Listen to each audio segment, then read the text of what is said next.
Tema 6, ánimo. Tipos de estudios epidemiológicos. Ánimo porque es el tema más importante de todos, ¿vale? Validación de pruebas diagnósticas, tipos de estudios, ensayo clínico. Si te sabes eso, te sabes el 80% de toda la epidemiología y te aseguro que después de esta videoclase te lo vas a saber. Tipos de estudios epidemiológicos. Dos grandes grupos, fíjate en la clasificación. Estudios descriptivos por un lado, serie de casos, estudios ecológicos, estudios transversales y estudios analíticos. Fíjate que están en verde. Están en verde porque son un poquito mejores. Son analíticos porque nos permiten sobre todo testar hipótesis. Estudios experimentales, ensayo clínico aleatorizado y ensayo de campo. Estudios cuasi experimentales, comunitario de intervención antes, después y controlado no aleatorio. Y estudios observacionales, casos y controles y cohortes.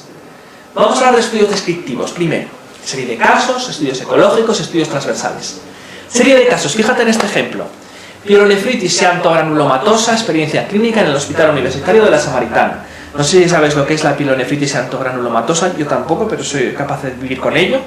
Pero fíjate, es un ejemplo muy descriptivo de lo que es una serie de casos. Uno coge 2, 3, 4, 5, 7 casos de la enfermedad que quiera, la que quiera, fíjate esta rareza, y describe por qué los individuos están enfermos, si son hombres o mujeres, si son mayores o niños, si tienen la hipertensión, la tensión alta o no, si tienen diabetes, si se mueren o no se mueren, si se trataron con un fármaco o con otro. Describen, ¿de acuerdo? Describen datos generalmente epidemiológicos, demográficos, basales de los sujetos.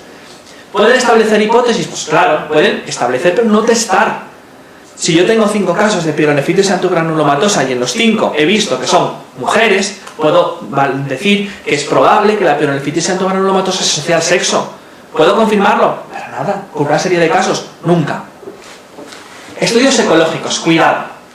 Cuidado, porque los estudios ecológicos tienen peligro, sobre todo por el nombre. Porque no sé por qué, y nos pasa a todos, cuando uno lee estudio ecológico, se imagina un ecosistema con un río, con un arco iris, con un Bambi saltando, y no. En estadística y en epidemiología, un grupo ecológico es un grupo de gente, generalmente es una agrupación natural de población. Y los estudios ecológicos se refieren a grupos. Colegios, provincias, ayuntamientos, países, continentes, planetas, grupos.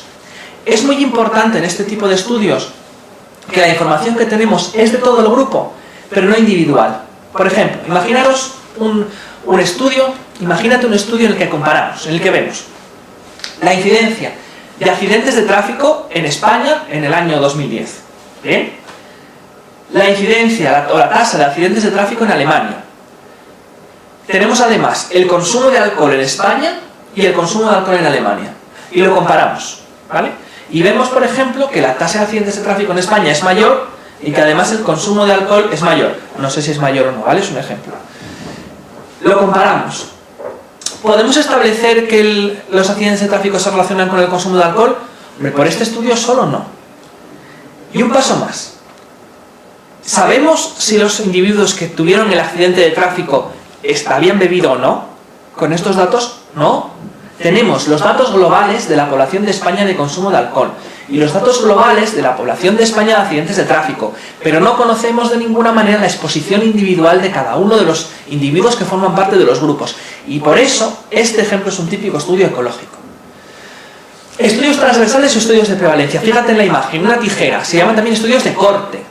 Son estudios de corte porque en un momento determinado del tiempo, en un momento, ahora, ven la prevalencia de alguna determinada característica, ¿vale? ¿Cuántos de los individuos de una determinada muestra, y extrapolando a la población de la que proceden, tienen una determinada característica? Es muy importante que tengas claro que, a pesar de que el estudio se realiza en un momento determinado del tiempo, no pienses y que no te confundan de que la medición de todas las cosas se realiza exactamente en el mismo momento. Piensa un ejemplo, imagínate que yo quiero predecir la glucemia capilar basal de los jóvenes sanos de Madrid. Y para eso calculo un tamaño muestral con una de las formulitas que ya habíamos visto en el tema de estadística y digo que necesito, para poder estimar la glucemia capilar media de los 100.000 jóvenes de Madrid, necesito 100. ¿Vale? Pues entonces cojo 100 jóvenes de Madrid y les mido la glucemia capilar. Como es un estudio transversal, porque este diseño es transversal, ¿qué hago? Le tengo que medir la glucemia capilar exactamente en el mismo momento del tiempo a los 100 individuos. O sea, los meto en el Santiago Bernabéu y a la de 3 les pincho a todos el dedo a ver qué glucemia tienen. Pues evidentemente no tiene sentido. La medición se refiere a un periodo de tiempo determinado, pero no se hace exactamente en el mismo momento. Lo que sí se hace exactamente en el mismo momento, y es una frase textual de Piedrola del libro de Preventiva, que ya nos han preguntado una vez, y que es la característica fundamental de los estudios de prevalencia, es que medimos a la vez enfermedad y exposición. Imagínate que en este ejemplo que te he dicho de estimar la glucemia de los jóvenes de Madrid, yo a la vez que les mido la glucemia capilar les pregunto si su madre tuvo diabetes o no, si su padre tiene diabetes o no, si su madre tuvo diabetes gestacional, les peso, les tallo. A la vez estoy midiendo la enfermedad, porque les estoy midiendo la glucemia capilar para ver si son diabéticos, y a la vez puedo valorar la exposición. Pero no hago una medición simultánea en todos los individuos del estudio de la variable que estoy estudiando. No te confunda eso en el concepto de estudio de corte.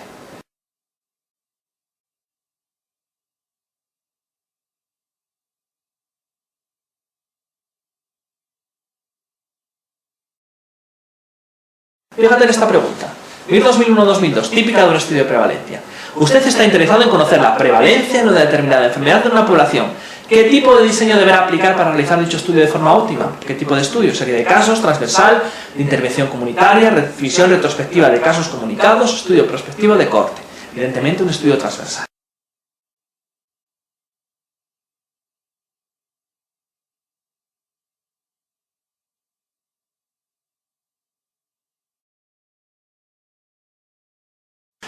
El segundo gran grupo de tipos de estudios epidemiológicos son los estudios analíticos, en verde, mejores.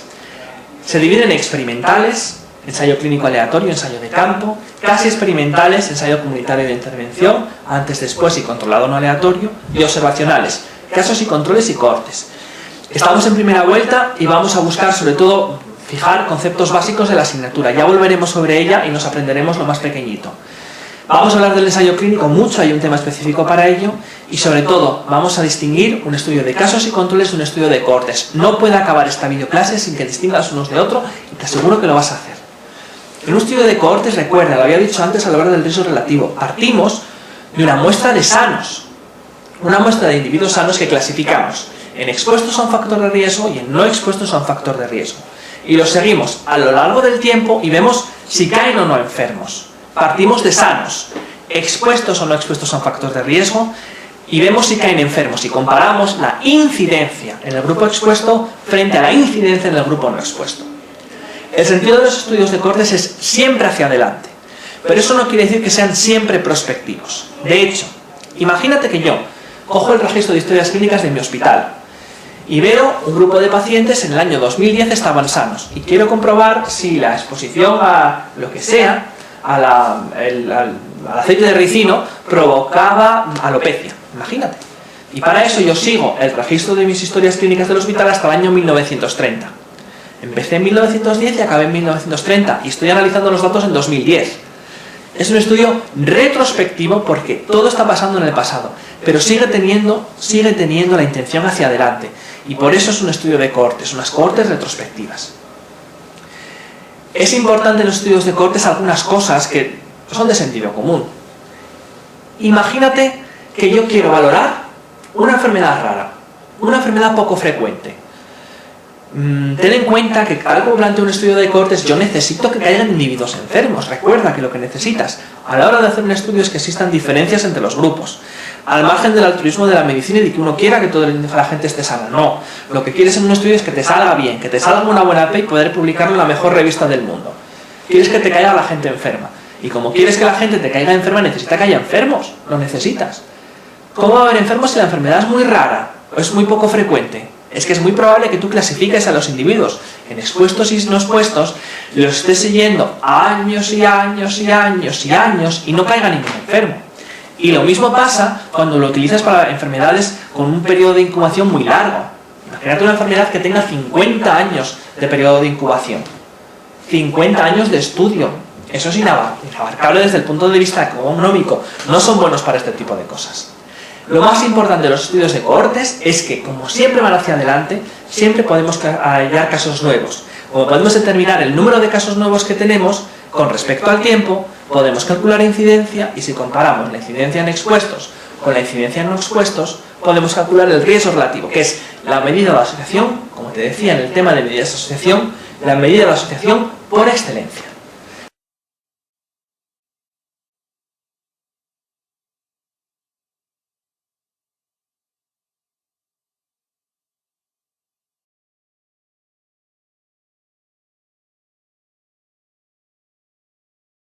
Pregunta 2008-2009. ¿Cuál de las siguientes es una ventaja de los estudios de cortes? ¿Cuál es una ventaja? Son adecuadas para estudiar enfermedades con largo periodo de inducción. Para nada. Son generalmente menos costosos en tiempo y dinero que los estudios de casos y controles. Luego hablaremos de casos y controles, pero los estudios de cohortes, todo estudio que tenga una intención hacia adelante y que necesite seguimiento, es más caro. 3. Son útiles para medir los efectos de exposiciones infrecuentes en la población. Pues sí son útiles para medir los efectos de exposiciones infrecuentes, sí. ¿Por qué? Porque yo puedo buscar a los individuos con esa exposición infrecuente. Yo puedo ir a buscar a los individuos que han estado expuestos a la atmósfera lunar y ver si eso se ha asociado o no con la aparición de cáncer, sí. Porque puedo ir a la base de datos de la NASA y coger a los astronautas que han hecho paseos lunares. Es un estudio absurdo, lo sé, pero como yo inicio un estudio de cohortes clasificando en expuestos y no expuestos, puedo buscar a los expuestos de la manera más inverosímil y más rara posible. 4. Son muy adecuados para estudiar las causas de enfermedades infrecuentes. Para nada.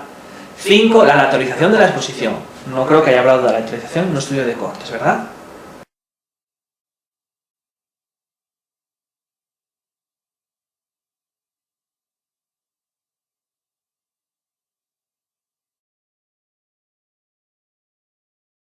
Bien. 2001-2002. ¿Cuál de las siguientes no es una característica de los estudios de cohorte? 1. Permiten calcular directamente la incidencia de la enfermedad. Sí, ¿verdad? Siempre en un estudio de cohortes puedo calcular incidencia. 2. Pueden evaluar el efecto de un factor de riesgo sobre varias enfermedades. Sí, ¿no? Ya que clasifico a los individuos en expuestos y no expuestos, puedo ver si caen enfermos de diabetes, de hipertensión, si se mueren, de muchas cosas. 3. En los estudios prospectivos la recogida de datos puede durar mucho tiempo. Pues sí, en los estudios que tienen una intención hacia adelante, la recogida de los datos puede durar mucho. 4. Son especialmente eficientes en enfermedades raras. Hombre, pues no. Ya hemos dicho que si tengo que esperar a que me aparezca una enfermedad, que es lo que quiero para que mi estudio salga, y la enfermedad es muy rara, es posible que me pase años y años y años y años siguiendo y que en realidad la enfermedad no aparezca, con lo cual no encuentro diferencias en el grupo expuesto y no expuesto y mi estudio no haya servido de nada. 5. Evitan el sesgo de memoria que puede ocurrir en los estudios de casos y controles. Luego hablaremos de sesgos, pero sí, los estudios de casos y controles tienden a tener más sesgos que un estudio de cohortes.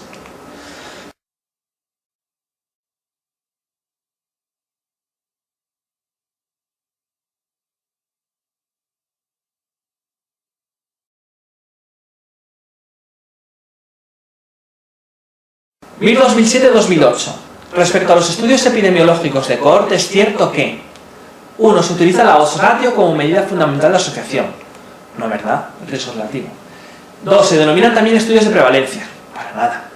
3. El grupo de comparación se constituye con los sujetos no expuestos al factor de riesgo en estudio. Eso es, partimos de una población, de una muestra de sanos y los clasificamos en expuestos y no expuestos. 4. Estudia las características de una muestra de sujetos en un momento dado en el que se recogen todos los datos. Eso es más típico de un estudio transversal. 5. Si existen pérdidas en el seguimiento de los sujetos, el estudio no puede realizarse. Para nada. De hecho, existen técnicas de compensación de las pérdidas.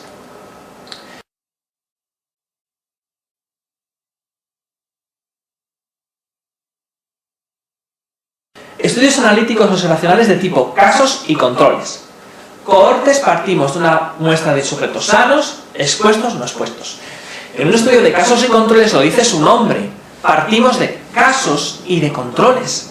Partimos de casos enfermos, controles sanos.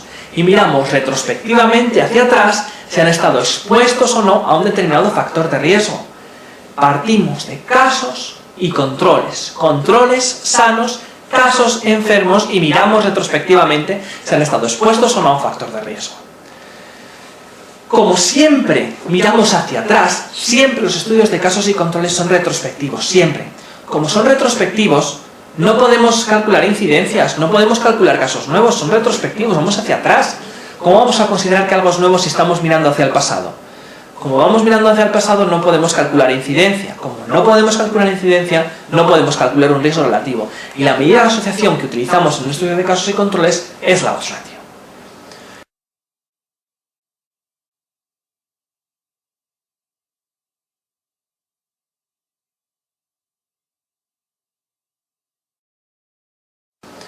Pregunta importante, 4 veces repetida en el examen, MIR 2000-2001, 4 veces y conceptualmente importante. ¿En qué circunstancia la odds ratio, razón de probabilidades, se aproxima al valor del riesgo relativo? 1. Cuando la prevalencia de uso del factor de estudio es elevada. 2. Cuando se trata de una enfermedad poco frecuente. 3. Cuando se trata de una enfermedad crónica. 4. Cuando el diseño del estudio es experimental. 5. Cuando se trata de una enfermedad aguda. La odds ratio y el riesgo relativo se aproximan en su valor cuando se trata de enfermedades poco frecuentes, o lo que es lo mismo, cuando la prevalencia de la enfermedad es baja. Fija este concepto importante. La odds ratio y el riesgo relativo se parecen mucho cuando la prevalencia de la enfermedad es baja o cuando hablamos de enfermedades poco frecuentes.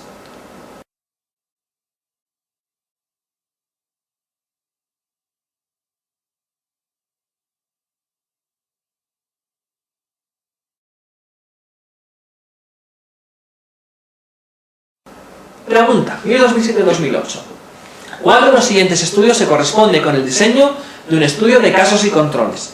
Nos van a decir las opciones diferentes diseños y vamos a ver si son casos y controles o no. 1.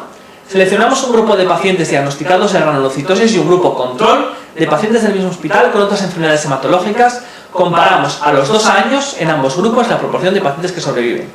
¿Comparamos a los 2 años prospectivos casos y controles? No. 2.